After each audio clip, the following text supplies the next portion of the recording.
Hello दोस्तों, आज हम लोग सीरम क्रिएटिनिन का टेस्ट लगाएंगे। तो इसके लिए हमारे पास ये पेशेंट का सैंपल है पहले से, और ये प्लेन वाइल में है, सीरम सेपरेट किया हुआ है, आप देख सकते हैं। और ये हमारा टेस्ट ट्यूब हो गया जिसमें हम टेस्ट लगाएंगे। ये माइक्रोपिपेट हो गया जिसकी हेल्प से हम रिएजेंट को लेंगे। और ये हमारा दूसरा माइक्रोपिपेट हो गया जिसकी हेल्प से हम पेशेंट का सैंपल लेंगे। ये हमारा सीरम क्रिएटिनिन का किट हो गया, इसमें रिएजेंट है। तो चलिए इसको ओपन करते हैं। इसमें दो रिएजेंट पाए जाते हैं। ये हमारा R1 हो गया सीरम क्रिएटिनिन का, जिसको अल्कलाइन रिएजेंट बोलते हैं। R1 आप देख सकते हैं, ये हमारा R1 है, अल्कलाइन रिएजेंट। और दूसरा रिएजेंट मेरा है, और ये हमारा दूसरा जो रिएजेंट है वो क्रिएटिनिन का R2 रिएजेंट है, जिसे पिक्रिक रिएजेंट बोलते हैं। ये हमारा R2 रिएजेंट है क्रिएटिनिन का। और इसका लिटरेचर हम लोग देखते हैं, क्योंकि लिटरेचर के अकॉर्डिंग ही टेस्ट लगाना चाहिए। और सभी टेक्नीशियन डॉक्टर लिटरेचर के अकॉर्डिंग ही जिस ब्रांड का वो केमिकल, जिस मेथड का वो केमिकल यूज़ करेंगे, उसका लिटरेचर अलग अलग रहता है। और लिटरेचर के अकॉर्डिंग ही उस टेस्ट को परफॉर्म किया जाता है। तो चलिए, ये इसका लिटरेचर हो गया।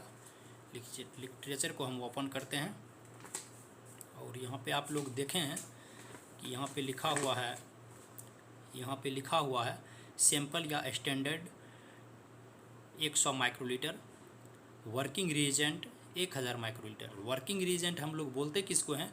इसमें जैसे आप लोग देख सकते हैं कि R1 और R2 है, इस दोनों को जब हम लोग मिक्स करेंगे तो ये हमारा वर्किंग रिएजेंट हो गया। तो 500 माइक्रोलीटर हमको R1 लेना है टेस्ट ट्यूब में। जैसे ये मेरा टेस्ट ट्यूब हो गया, इस टेस्ट ट्यूब में 500 माइक्रोलीटर हमको R1 लेना है, और इसी टेस्ट ट्यूब में 500 लीटर R2 लेना है। और दोनों को मिक्स करने के बाद ये हमारा वर्किंग रिएजेंट हो जाता है। तो चलिए इस प्रोसेस को मैं कर लेता हूँ। ये माइक्रोपिपेट है, इसमें हम लोग 500 माइक्रोलीटर पे सेट करते हैं इसको। चलिए, ये हमारा 500 माइक्रोलीटर हो गया। इसमें हम 500 माइक्रोलीटर R1 ले लेते हैं,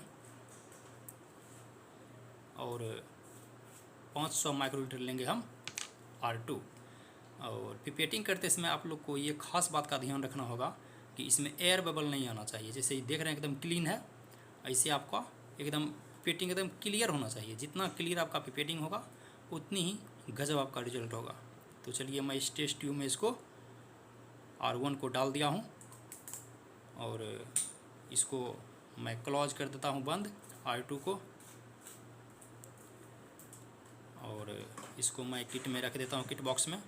और ये जो आपका माइक्रो टिप है, इसको आप इस R1 से R2 को टच नहीं करें, दोनों के लिए इसका अलग अलग यूज करें।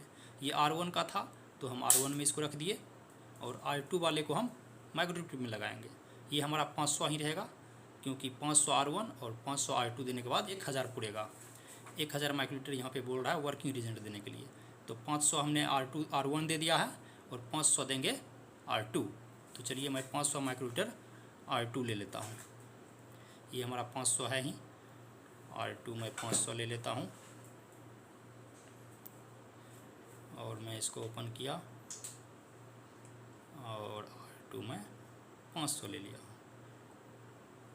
आप एक ख़ास बात का मैं बार बार बोल रहा हूँ कि ध्यान रखें, इसमें एयर बबल नहीं आना चाहिए।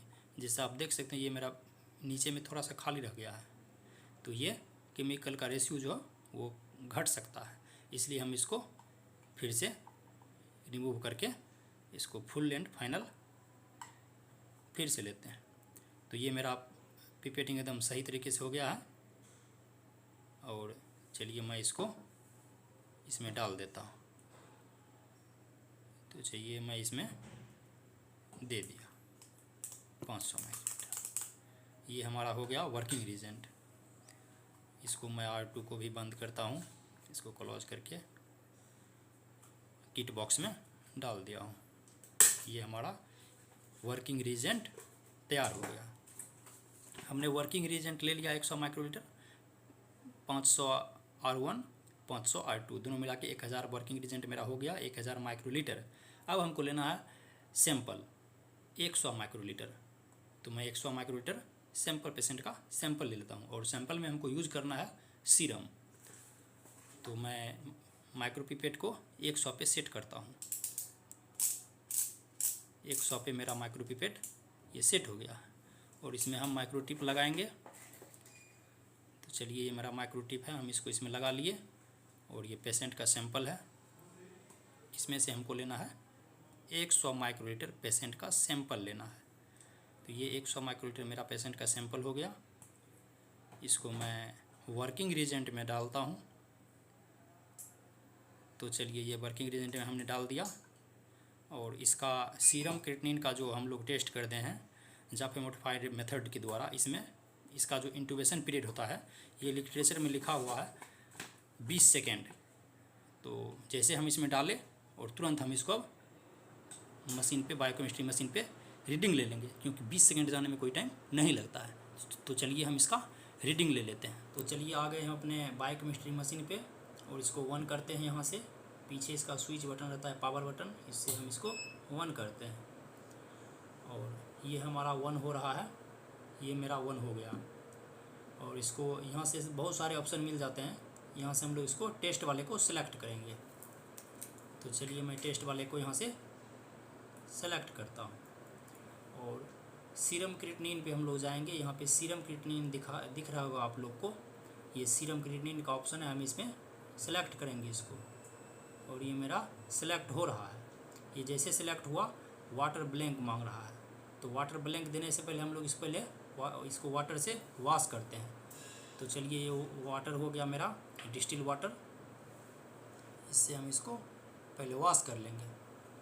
तो चलिए यहाँ से वॉश वाले ऑप्शन से इसको हम वॉश करते हैं।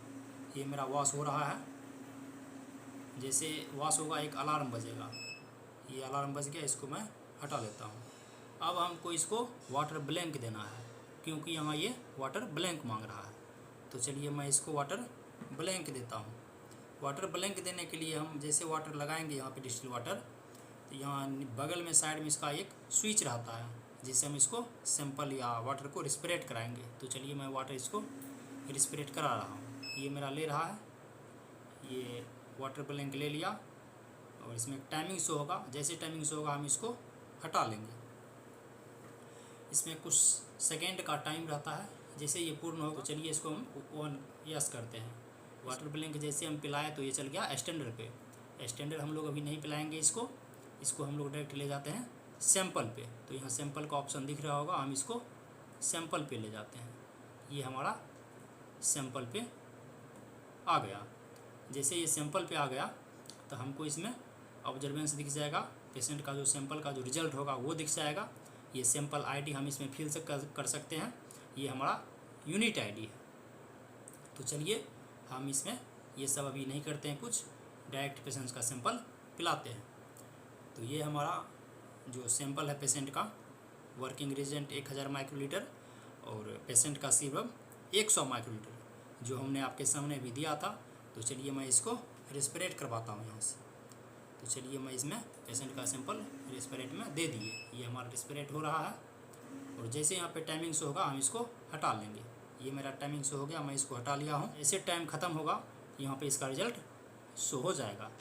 यहाँ पे जो वैल्यू दिखेगा वही पेशेंट का क्रिएटिनिन लेवल होगा और इसी चीज़ को हम लोग रिपोर्ट में मेंशन करके देते हैं और डॉक्टर वेरीफाई करके उसको फिर पेशेंट को देता है। ये हमारा रिजल्ट का जो है यहाँ पे दिख जाएगा और ये हमारा जो यहाँ दिख रहा है ये ऑब्जर्वेंस है और यहाँ पे मेरा टाइमिंग चल रहा है कि कितने टाइम में हमारा ये रिजल्ट शो करेगा और ये ग्राफ चल रहा है। यही हमारा सीरम का क्रिएटिनिन होगा जो पेशेंट के बॉडी में मौजूद होगा। तो इस तरह से आप लोग सीरम क्रिएटिनिन का टेस्ट लगा सकते हैं। ये मेरा टाइम हो गया है, ये ऑटो एम्प्टी हो रहा है और ये मेरा पेशेंट का रिजल्ट आया। जो पेशेंट का रिजल्ट है वो इसमें शो कर रहा है 0.21। पेशेंट का जो बॉडी में सीरम क्रिएटिनिन का लेवल है, ब्लड में जो क्रिएटिनिन का लेवल है वो है 0.21। यही हमारा एक्चुअल वैल्यू है जो हमको इस मशीन से मिला है और इसी चीज़ को हम लोग जो रिपोर्ट में देंगे वो मेंशन करके देंगे क्रिएटिनिन लेवल 0.21। Thank you.